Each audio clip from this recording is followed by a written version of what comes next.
والصلاة والسلام على رسول الأنبياء والمرسلين أما بعد فأعوذ بالله من الشيطان الرجيم بسم الله الرحمن الرحيم لقد كان لكم في رسول الله أسوة حسنة صدق الله العلي العظيم وبلغنا رسوله النبي الكريم ونحن على ذلك من الشاهدين والشاكرين والحمد لله رب العالمين. کچھ معروف سے قبل آئے ہمارا مل کر انتہائی احترام و عقیدت کے ساتھ اپنے ساری کائنات کے مرکز عقیدت گنبد خضرا میں آرام فرمانے والے آقا اور ماہر خدا جناب محمد رسول اللہ صلی اللہ علیہ وسلم کی بارگاہ بے کر سلام ہے. جھم جھم کر درود پاک کا ہتھیان چوکا محمد صلی اللہ علیہ وسلم اور محمد بازی جزو الکرم وارث الکرام علیہ وسلم صلی اللہ علیہ رسول اللہ صلی اللہ علیہ وسلم. اللہ کے رسول صلی اللہ علیہ وسلم ارشاد فرماتے ہیں بعثت معلما، میں معلم بنا کر بھیجا گیا، امت کی تعلیم کے لیے بھیجا گیا اور سارے انسانوں کو انسانیت سکھانے کے لیے پیدا کیے گئے. اللہ کے رسول صلی اللہ علیہ وسلم کی پوری حیات طیبہ اللہ فرماتا ہے تمہارے لیے اسوہ حسنہ ہے، بہترین نمونہ عمل ہے. رسول اللہ کی زندگی ہے ہی اس لیے تاکہ اس کی اطاعت کی جائے، اس کی پیروی کی جائے. اور اللہ تعالیٰ قرآن میں فرماتا ہے انک لعلی خلق عظیم، اے محبوب بے شک آپ اعلیٰ اخلاق پر ہیں. حضرت عائشہ صدیقہ سے پوچھا گیا سرکار کے اخلاق کیسے تھے؟ حضرت عائشہ فرماتی کان خلقہ القرآن، آپ کے اخلاق قرآن تھے. یعنی کہ اگر قرآن پڑھنا ہو تو کتاب اٹھائیں اور قرآن کو دیکھنا ہو تو اللہ کے رسول کی زندگی دیکھیں. اللہ کے رسول صلی اللہ علیہ وسلم نے پوری زندگی قرآن پاک کے مطابق گزاری اور جو بھی قرآن کے علاوہ کچھ بھی نہیں ہے، قرآن کے علاوہ کچھ بھی نہیں. اللہ کے رسول کی پوری زندگی قرآن ہے.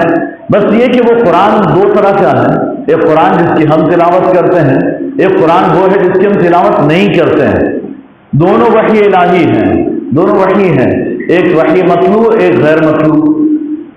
ایک وہ وحی کہ جس کی ہم تلاوت کرتے ہیں اور جسے ہم قرآن کہتے ہیں، ایک وہ وحی کہ جس کی ہم تلاوت نہیں کرتے اور ہم اسے قرآن بھی نہیں کہتے بلکہ ہم اسے حدیث کہتے ہیں.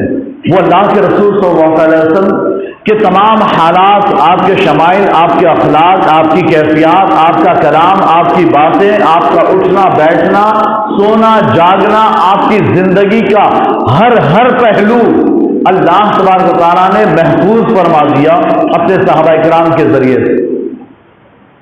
حضور کے صحابہ نے اپنے محبوب کی، حضور کی ساری باتیں محفوظ فرمائی اور اللہ کے رسول نے فرمایا بعثت معلما، میں معلم بنا کر بھیجا گیا.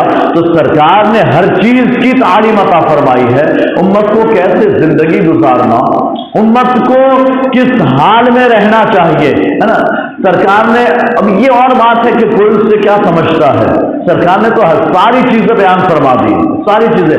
کوئی چیز ایسی نہیں جو سرکار کی تعلیمات میں موجود نہ ہو.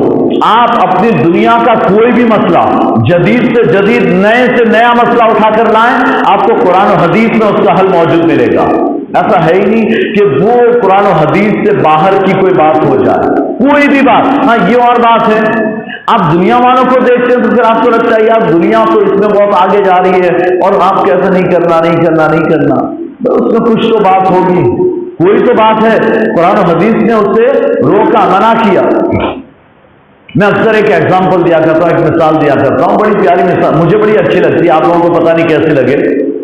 کہ میڈیکلیم کرتے ہیں نا، میڈیکلیم اکثر لوگوں کو میڈیکلیم کا بڑا شوق ہوتا ہے کہ میڈیکلیم کروا دو. آج کل یعنی کہ ماں کارڈ بنتا ہے، آیوشمان کارڈ بنتا ہے، یہ بنوا سکتے بنوائے، اس میں کوئی مسئلہ نہیں، اس میں تو ہم کو آئے گا، یہ کوئی مسئلہ نہیں ہے. ماں کارڈ بھی بنوائے، آیوشمان کارڈ بھی بنوائے، لیکن لوگ میڈیکلیم کرتے ہیں. میڈیکلیم میں ہوتا کیا ہے، اور اب تک یعنی کرتے تھے، اب لوگ کم ہو گئے میڈیکلیم میں، اس لیے کہ ماں کارڈ اور آیوشمان کارڈ میں زیادہ مل رہا ہے تو اب ادھر سے کرتے. لیکن میڈیکلیم میں ہوتا کیا تھا، میڈیکلیم میں کہ آپ انشورنس لے لیں، میڈیکل انشورنس لیں سال بھر کا، بھائی آپ نے اتنا پیسہ بھر دیا، سال بھر میں آپ کو کچھ بھی ہوگا، آپ نے بل دکھایا اور اس کے لیے آپ کو ہاسپٹل میں ایڈمٹ ہونا ضروری ہے. اس میڈیکلیم کی رقم حاصل کرنے کے لیے اسپتال میں ایڈمٹ ہونا ضروری ہے.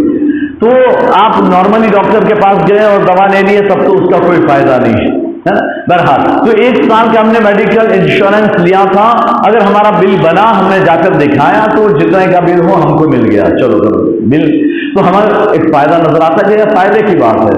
ہم نے میڈیکل انشورنس لیا ہوا ہے, میڈیکلیم لیا ہوا ہے, تو جب بھی کچھ ایسی خطرناک بیماری ہو گئی تو کام آئے گا. خطرناک بیماری ہو گئی تو کام آئے گا. تو ہم ہر سال بھرتے ہیں. سال ختم پیسہ ختم, سال ختم پیسہ ختم, نئے سال میں نیا پیسہ ایڈ کرو, نئے پیسے سے میڈیکلیم لو. تو اب یہ ہر سال بدلتا رہے, لیکن بندہ کرتا رہتا ہے, کوئی بات نہیں, یہ سال کا گیا, وہ سال کا گیا, یہ تھوڑا ہی تو ہے, 700 روپیہ ہی تو تھا, 500 550 روپیہ ہی تو تھا, 1000 روپیہ ہی تو تھا, چلو جانے دو جانے دو جانے دو, کرتا رہتا ہے. کبھی تو ایسا ہوگا مجھے بہت خطرناک بیماری ہو جائے گی, 4-5 لاکھ کی ضرورت ہوگی تو میڈیکلیم میں فائدہ ہو جائے گا. ارے بندہ دعا کر رہا ہے خطرناک بیماری میں مبتلا ہونے کی. بندہ چاہتا ہے کہ میں خطرناک بیماری میں آؤں تاکہ میڈیکلیم سے فائدہ اٹھاؤں. یہ ایک تمنا ہو گئی, زبان سے نہیں کی ہے تمنا, لیکن دل میں یہی تمنا ہے کہ کبھی میں خطرناک بیماری میں مبتلا ہوا, کبھی کینسر وینسر ہو گیا, کبھی خطرناک ایکسیڈنٹ ہو گیا, تو پھر یعنی کہ مجھے کام آئے گا. تو دعائی کیوں کر, یہ چاہتا ہی کیوں کہ تجھے سے خطرناک بیماری ہو. اللہ پر بھروسہ رکھ, میڈیکلیم کی ضرورت نہیں. تو اب شریعت نے اسے میڈیکلیم کو منع فرمایا. آپ کو کہ شریعت نے کب منع کیا؟ قرآن و حدیث میں ہے کہ میڈیکلیم کرنا منع ہے. ہاں, قرآن و حدیث میں موجود ہے کہ میڈیکلیم کرنا منع ہے. کیوں؟ اس لیے کہ اللہ کے رسول کی تعلیمات میں یہ ہے, اور رسول کی تعلیمات اللہ کی تعلیمات, رسول کی تعلیمات رسول اللہ کی تعلیمات میں کہ مسلمان کا 1 روپیہ بھی ضائع نہیں ہونا چاہیے. بیکار میں آپ کسی کو دے دیں, بیکار کریں, ویسٹ کریں, اللہ کے رسول کی تعلیمات نہیں ہے. سرکار نے منع فرمایا. تو ہم اپنا مال ویسٹ کر رہے ہیں, سال بھر کے لیے ویسٹ کر دیا, ہم نے دے دیا, اور سرکار نے فرمایا بغیر عوض کے پیسہ دینا, پیسہ دے دینا بغیر عوض کے, یہ جائز نہیں. تو آپ نے پیسہ دیا بھی اور اس سے کچھ لیا بھی نہیں, پورا سال آپ نے اس سے کچھ نہیں لیا, لیکن فری میں پیسہ دے دیا. اور دیا بھی تو کس کو؟ ہاں, اگر آپ اپنے مسلمان بھائی کو دے دیتے تو صدقے کا ثواب ملتا, لیکن آپ نے دیا بھی ایسے کو کہ جس سے کوئی ثواب کی امید بھی نہیں ہے. آپ نے ایسے کو 700 روپیہ دے دیا, آپ کو 700 روپیہ کم لگتا ہے کہ 700 روپے میں کیا ہوتا ہے؟ 700 روپے میں بہت کچھ ہوتا ہے. آپ کسی مسلمان کو دیکھیں, اس کو دیکھ کر دیکھیں, ہے نا, کوئی باہر بیٹھا ہو نا, ابھی ایک بندہ آیا ہوا ہے اور کوئی اس کا ریلیٹو جو ہے وہ اسپتال میں ہے, اور وہ بندہ گونگا بہرا ہے شاید, اور بول نہیں سکتا. تو کہنے کی بات یہ کہ اگر آپ نے اس کو 700 دے دیا تو دیکھیں اس کی کتنی ہیلپ ہو جائے گی. آپ کو صدقے کا ثواب, آپ کو 7 لاکھ روپیہ 7 کروڑ روپیہ خرچ کرنے کا ثواب ملے گا. یہ اور بات ہے کہ آپ کو نظر نہیں آئے گا. آپ اچھی نیت سے دیں گے, آپ کو 7 لاکھ روپیہ, 700 روپیہ دے کر دیکھیں, 7 لاکھ کا ثواب ملے گا. ہاں, لیکن آپ کو یہاں نکالنا بہت بھاری پڑے گا. اس کو 700 دے دو, اس کو 700 دے دو, یہ بہت بھاری کام ہے. آپ 10 کی ڈھونڈ کے نکالیں گے. ابھی یہ پیٹی گھومے تو پھر لوگ ڈھونڈ کے, وہ پرانی نوٹ میں لایا تھا اسپیشل مسجد کے گلے میں ڈالنے کے لیے, تھوڑی پھٹی تھی, دکان والے لیتے ہی نہیں ہے تو مسجد کے گلے میں ڈال دیتے ہیں, ہے نا, یہاں چل جائے گی. اس لیے کہ یہاں حساب ہوگا, دیکھیں گے, پھٹی پھینک دیں گے, بات ختم کریں گے. تو لیکن میں نے تو دے دی مسجد میں, یہ بندہ سمجھتا میں نے ثواب کا کام کیا. یہ اور بات ہے کہ اسے وہاں آخرت میں پتا چلے گا اس نے کتنے نیک کام کر لیے. بہرحال کہنے کی بات یہ ہے کہ شریعت نے اس سے منع فرما, بغیر عوض کہ آپ اپنا پیسہ ویسٹ کریں, ایسے دے دیں. شریعت نے اس سے بھی روکا ہے. یہ اسراف میں, فضول خرچی میں آتا ہے, یہ فضول خرچی, اور وہ بھی اس کام کے لیے کہ آپ کو شوق ہے کہ مجھے خطرناک بیماری ہو تاکہ میں میڈیکلیم والوں سے, انشورنس والوں سے میں پیسہ وصول کروں. کیا ضرورت ہے ایسی دعائیں کرنے کی؟ کیا ضرورت ہے یہ بڑی بڑی سخت بیماریوں کو دعوت دینے کی؟ تو بہرحال شریعت اسلامیہ, اللہ کے رسول جو لے کر آئے ہیں, قرآن و حدیث میں ہر چیز کا حل موجود ہے, ہر چیز کا مسئلہ موجود. اور حضرت عباس, عبداللہ بن عباس نے ایسے ہی نہیں فرمایا. حضرت بن عباس فرماتے ہیں میرے اونٹ کی رسی گم ہو جائے نا تو میں وہ بھی قرآن میں تلاش کر لوں گا. اونٹ کی رسی ہے, وہ قرآن میں کہاں سے ملے گی؟ لیکن عبداللہ بن عباس کو ملے گی, ہمیں ملے نہ ملے, ہمیں ملے نہ ملے, لیکن عبداللہ بن عباس کو مل جائے گی. اس لیے کہ وہ تھے ایسے, ان کے اللہ نے, اللہ کے رسول نے ایسی دعا عطا فرمائی, اللہم علمہ الکتاب والحکمہ, اللہ تو اسے قرآن و حدیث کا علم عطا فرما. تو وہ حبر الامہ کے لقب سے ملقب ہوئے ہیں, وہ رئیس المفسرین ہوئے, تو پھر انہیں رسی مل جاتی ہے نا. 9/11 ہوا نا, 9/11 کا واقعہ, ورلڈ ٹریڈ سینٹر پر حملہ ہو گیا. کسی کو پتا نہیں تھا کہ ہوگا، لیکن جب ہو گیا تو لوگ قرآن سے ڈھونڈ کے لائے کہ قرآن میں ہے اس کا ذکر کہ 9/11 کو آسمان سے آگ برسے گی. آسمان سے آگ برسنا نہیں تھا، وہ پلین سے حملہ ہونا تھا. لیکن وہ بھی لوگ بعد میں ڈھونڈ لائے. پتا کیا چلا؟ بعد میں تو جب ہو گیا نا، بعد میں ڈھونڈو تو مل جائے گا، لیکن پہلے سے اگر کوئی ڈھونڈ لائے تو پھر اسے سمجھو کہ وہ اللہ کی جانب سے علم عطا کیا ہوا ہے، اللہ نے دیا. تو اور پھر یہ کب ہوگا؟ جب ہم اس میں غور و فکر کریں. کبھی ہم نے سوچا ہی نہیں. 9/11 ہو گیا، اس کے بعد سوچا تو قرآن میں مل گیا، تو قرآن میں مل گیا ہے نا. لیکن اگر کوئی بندہ 9/11 سے پہلے یہ سوچتا اور وہ پہلے بیان کرتا تو پھر اس کا نام ہو جاتا ہے کہ ہاں اس نے کہا تھا کہ قرآن میں اس بات کا ذکر ہے اور ایسا ہوا. اب دیکھیں کہ بندہ ہے نعمت اللہ شاہ، پرانے بزرگ ہیں، پتہ نہیں کہ کس سن کے ہوں گے، لیکن نعمت اللہ شاہ انہوں نے یعنی کہ 100 سال پہلے، 600-700 سال پہلے انہوں نے باقاعدہ کتاب لکھی اور دنیا میں ہونے والے واقعات کو اشاروں میں لکھا ہوا ہے.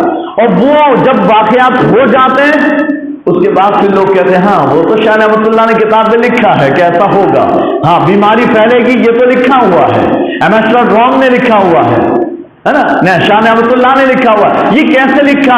انہوں نے اپنے علم سے لکھا. وہ ساری چیزیں علم سے حاصل کی، کچھ صحیح بھی ہوتی ہے کچھ غلط بھی ہوتی ہے، لیکن وہ علم تھا. تو علم اللہ کے رسول فرماتے ہیں بعثت معلما، میں معلم بنا کر بھیجا گیا. اللہ کے رسول معلم بنا کر بھیجے گئے اور سب سے پہلی وحی آئی وہ تھی اقرا، محبوب پڑھیے. تو سرکار نے خود بھی پڑھا، ساری کائنات کو بھی پڑھایا ہے، ساری امت کو بھی پڑھوایا ہے نا. جنگ بدر میں قید ہو کر آ گئے کفار مشرکین کے، میں فدیہ ادا کرو، رقم جمع کرو اور آزاد. فدیہ جس نے جو جمع کر سکتا تھا اس نے فدیہ جمع کیا، جو بالکل کنگال تھا نہیں کر سکتے، ہم تو غریب ہیں. تو سرکار نے فرمایا ٹھیک ہے لکھنا پڑھنا آتا ہے؟ ہاں آتا ہے. ہمارے 10 آدمیوں کو لکھنا پڑھنا سکھا دو، آزاد ہو. تمہاری سزا یہ ہے کہ ہمارے آدمیوں کو 10 آدمیوں کو 10 صحابہ کو پڑھنا لکھنا سکھاؤ، ان کو آ گیا تم آزاد ہو، یہ ہے تمہاری سزا. تو سرکار نے تعلیم پر بڑی توجہ دی. اب سوال یہ پیدا ہوتا ہے کہ کون سی تعلیم؟ ہم یعنی کہ ایک بھائی نے مجھ سے پوچھا کہ ہم یعنی دیکھتے ہیں موٹیویشن والے ہوتے ہیں، کوئی کیسا ہوتا ہے، وہ سب ہر کوئی اپنا اپنا بتا رہا ہوتا ہے. علماء ہے وہ اپنا بتا رہے ہیں، ہر کوئی اپنا اپنا بتا رہا ہے نا. اب وہ جو دنیاوی موٹیویشن والے ہیں نا، آپ یعنی کہ بہت سے ایسے کاروباری بزنس مین کو دیکھیں گے کہ وہ یعنی کہ آپ کو کہتے ہیں بس نوٹ چھاپنے کی بات کریں گے، نوٹ کمانا، اور اسے سن کر ہم کو بھی لگتا ہے یار صحیح بات ہے، صحیح بات ہے. حالانکہ وہ بالکل ایک فیک دنیا ہے، فیک دنیا ہے. وہ آپ کو اسٹوریز سناتے ہیں، اسٹوریز میں وہ ایموشنل لاتے ہیں، اسٹوریز میں وہ اپنے آپ کو بیچ میں لاتے ہیں. میں پہلے کچھ نہیں تھا، آپ کو ایموشنل کریں گے، میں تو ایسا کرتا تھا، میری ماں تو دوسروں کے گھر برتن دھوتی تھی. اس کے بعد اپنے آپ کی اسٹوری سنا رہے ہیں تو آپ کو بھی ایک ایسا تو اچھا اتنا غریب بچہ اور آج وہ کروڑوں میں کھیل رہا ہے، مطلب ہم بھی ایسا کچھ کر سکتے ہیں، ہم بھی کر سکتے ہیں، یقیناً کر سکتے ہیں. لیکن یہ کہ ان کا موٹیو کیا ہوتا ہے؟ صرف اور صرف دنیا کی دولت، صرف اور صرف دنیا کی دولت ہوتی ہے. کچھ وہ ہوتے ہیں کہ جو یہ یعنی کہ بس دنیاوی نالج حاصل کرو، تم ڈاکٹر بنو، سائنٹسٹ بنو، انجینئر بنو، یہ کرو وہ کرو، دنیاوی نالج حاصل کرو. تم اے مسلمانوں تم تعلیم میں بہت پیچھے ہو، تم ڈاکٹر بنو، تم انجینئر بنو، تم سائنٹسٹ، یعنی یہ سب کرو، یہ کرو، اس میں کامیابی ہے ہر انسان کے لیے. غلط بات تو نہیں ہے، علم تو حاصل کرنا چاہیے، ہم ڈاکٹر بنے، انجینئر بنے، صحیح ہے. اچھا لیکن علماء کی بات ہوتی ہے تم دین کا علم حاصل کرو، دین کا علم حاصل کرو. تم یہ دنیاوی تعلیمات یہ سب بیکار ہے، مال و دولت سب بیکار ہے. تم دنیا کی یعنی کہ بات چھوڑو، بس دین کی بات کرو. تینوں چھوڑیں، تینوں کو چھوڑیں. آپ تینوں کا مجموعہ لے آئے نا، تینوں کا کمبینیشن، ہاں کمبینیشن رائس میں سب مل جائے گا، اس میں نوڈلز بھی آ جائیں گے، رائس بھی آ جائیں گے، ہر چیز آ جائے گی. تو آپ کو تینوں کا کمبینیشن کرنا. سرکار نے کبھی بھی کسی کو صرف یہ نہیں کہا کہ بس تم صرف اور صرف دین سیکھو اور کچھ مت کرو.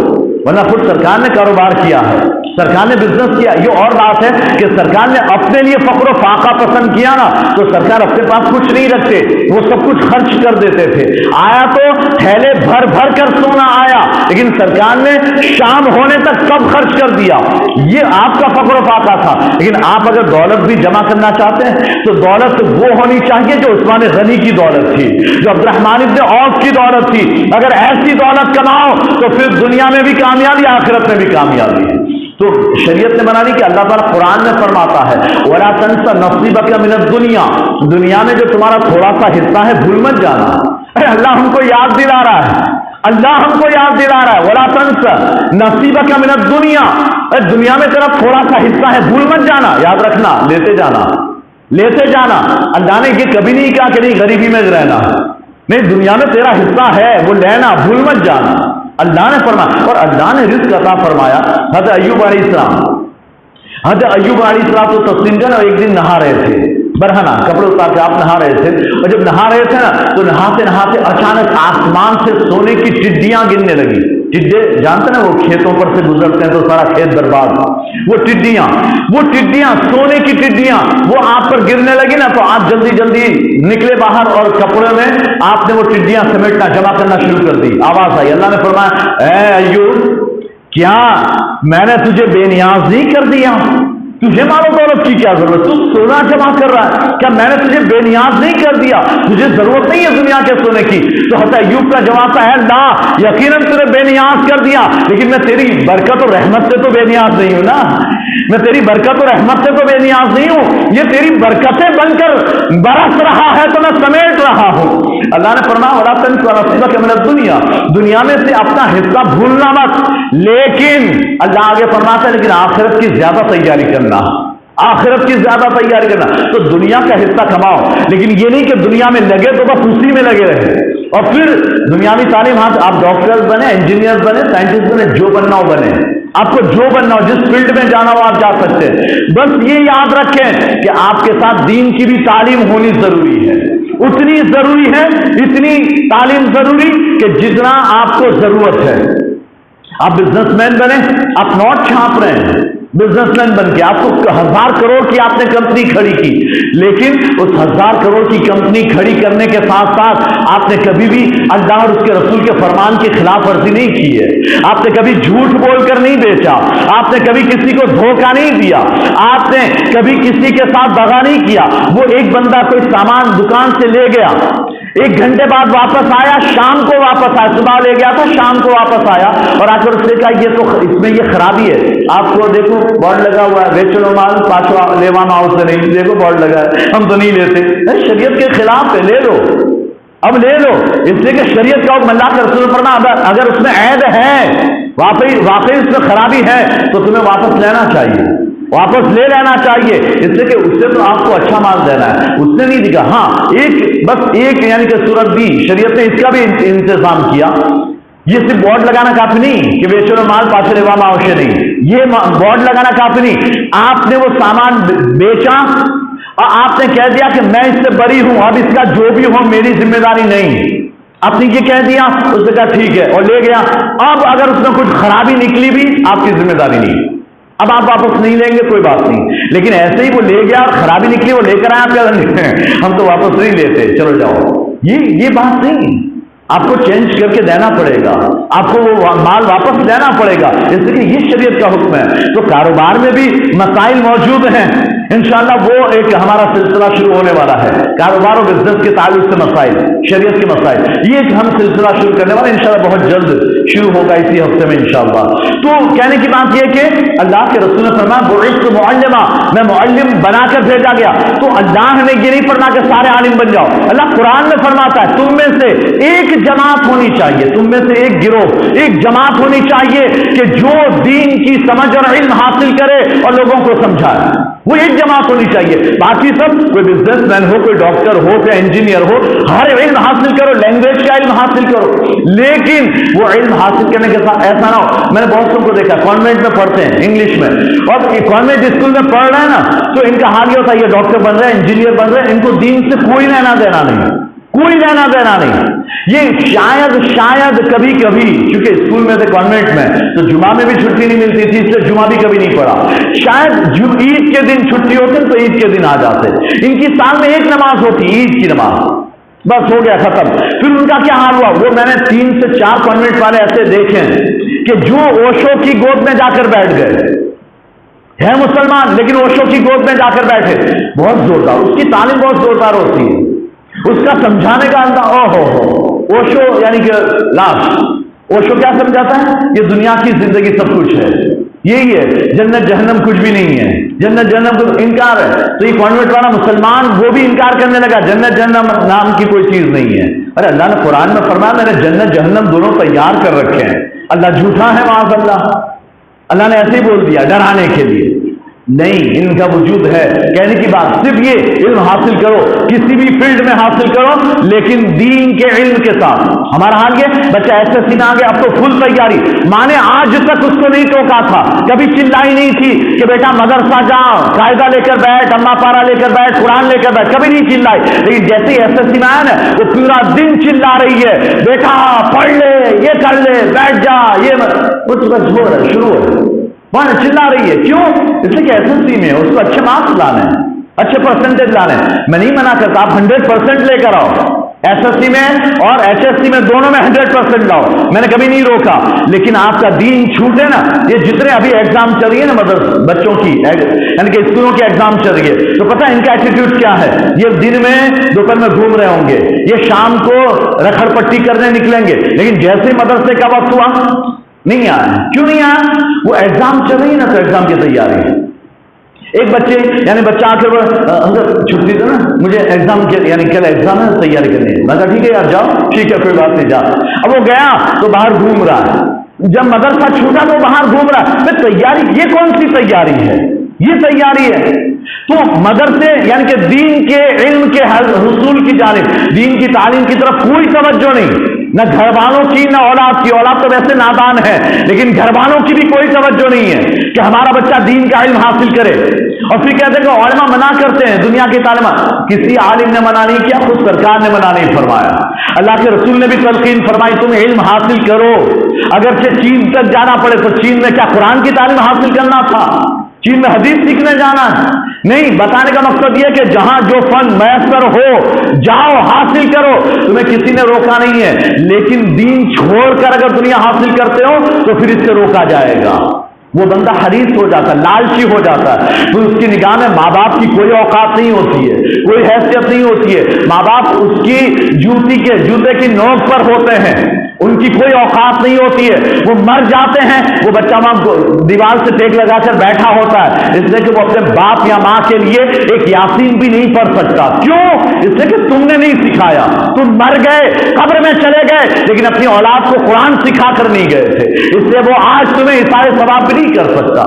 تو یہ آپ کی ذمہ داری ہے، اگر آپ صاحب اولاد ہیں اور نہیں ہیں، بننے والے ہیں، تب بھی آپ اپنے دماغ میں بٹھا کر رکھیں کہ دنیا بھی حاصل کرنی ہے، دنیا کا مال بھی حاصل کریں، اسے سارے گر سکھائیں، لیکن وہ جو بھی ڈگری حاصل کرے اس کے پاس دین کا بھی علم ہونا چاہیے، دین کی تھوڑی سی سمجھ ہونی چاہیے کہ وہ کسی بھی فیلڈ میں کسی بھی جگہ پر وہ کھڑا ہو، اس کے سامنے کوئی بھی کچھ بولے وہ گمراہ نہ ہو سکے، وہ اپنا اسلام نہ چھوڑ دے، اتنی گارنٹی اس کے پاس ہونی چاہیے۔ آپ اتنی تعلیم تو دے دیں، اللہ تعالیٰ آپ کو بھی کامیابی عطا فرمائے گا، آپ کی اولادوں کو بھی کامیابی عطا فرمائے گا۔ السلام علیکم ورحمۃ اللہ وبرکاتہ۔